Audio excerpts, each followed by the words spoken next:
So I came across the scripture, and Paul was admonishing the church in Corinth. They had complained about a lot of things, written him some letters. He was addressing them. He said that while knowledge portrays your self-importance, it is love that builds the church. While knowledge portrays your self-importance, it is love that builds the church. So the elders were pushing some narratives. They were like, this is how it's done, this is what the law says, this is that. And of course, too much knowledge, too much opinions causes confusion.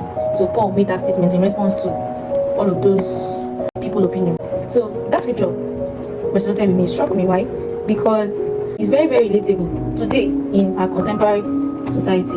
We see instances where there are a lot of itunes, there are a lot of people trying to make their point, people trying to prove a point, people trying to just display knowledge, show that they are the custodians of knowledge. They've been here, they know the pattern, they know the custom, they know this kind of behavior does more harm than good. Even in the church, it does more harm than good, even in family and organizations. But Paul said, well, this is, of course, it's not disputing that knowledge is bad, it's not disputing that knowledge is good, sorry. But he's saying it is love that builds. It is love that builds. So you might be saying something, right? But is it out of love? Is love first? Because sometimes people share knowledge, to boost their ego, like to show people that I know this thing, right? And sometimes they deliberately do it to play down on the receiver's reasoning. They deliberately do it to but Paul was trying to tell us that love is greater than knowledge. That's how I interpreted that verse here.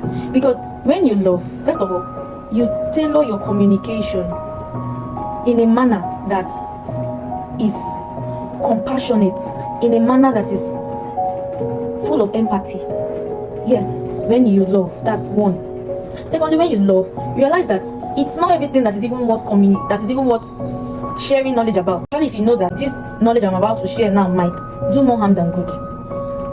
You will find a perfect way, maybe not perfect, but a better way to bring that person to get what it is that you want to say, the information that you want to pass. You find a better way to pass the information, right? When you're a person of love, you would also come to understand that knowledge first is about building. If a knowledge you want to pass it's not edifying, it's not about building that system. Take for example a family, right? You will come to realize that it's not about who knows best. It's about what is good for building this family up, what is good for building this brother, what is good for building this group, this unit. Do you understand? That would actually be what you'll be looking at first, not the information you're trying to pass. You would first of all be looking at, will this grow this person? Will this add or will it minus? Will it subtract? Will it build? Will it edify? Do you understand? I hope you do understand. So Paul is trying to say that knowledge is good, yes, but it is love. That means do not display knowledge. Don't display a knowledge that will cause confusion. Don't display a knowledge that will not aid in building the people, that will not aid in building that family, that will not aid in building that organization, that will tear it apart instead of bringing it together.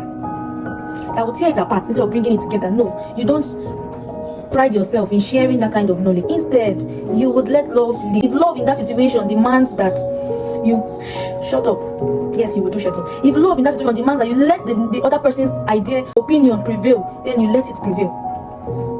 If love in that situation demands that you play down on even your own knowledge, what you might be saying might be correct, but if it's going to hurt the next person, if it's going to put the next person down, if it's going to do a little harm or even more harm than good, than better, you don't say that. You will be after growth, you will be after love, you will be after what will build, what will edify, what will make this company, what will make this friendship, what will make this community, what will make this family flourish, continue in love, and not what will tear it apart. So the manner of communicating, what you communicate, all of these things are put into consideration when you're a person of love or when you understand love.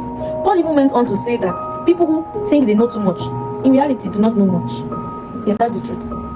You see, too much of knowledge, it does more harm than good. You don't have to share everything. You don't have to say everything. You don't have to. When the agenda shifts from the people to you, then you're wrong, because it's not about you. It's not just about you. It's not about you. When it's about you, you just want to share what it is you want to share. You want to let them know that they are doing it wrong, they are getting it wrong. No, that's not how it's done. And your manner of approach is also appalling. Then you might want to check that attitude. You might want to check that behavior. So what I've said, or what I've come to share with you guys from my discovery, is that love supersedes knowledge. While knowledge is important, while knowledge is good, while that thing that you think is good, love supersedes. Because what you really know is just about you. Yes, it portrays your self-importance, but life is not about self. So once you move from thinking about you to the good of others, that's love. That's love. You learn to know when to speak, when to even play the role of the person who doesn't know. You would know how to say what it is you want to say, how best to communicate. You would be more oriented. You'll be more tilted towards the growth of that thing, whether it's a community, a church, a group, friends. You'll be more intentional about the growth of that thing instead of that thing that you think that you know. So now you know better. I hope that you do act better. If you're that person who before now prides in knowledge, what you always want to prove your point, you always want to give your opinion, you always play down on someone else's idea, knowledge, you feel like yours is more superior. If you're that person, now that you have known better, I hope that you act better. Thank you. Bye.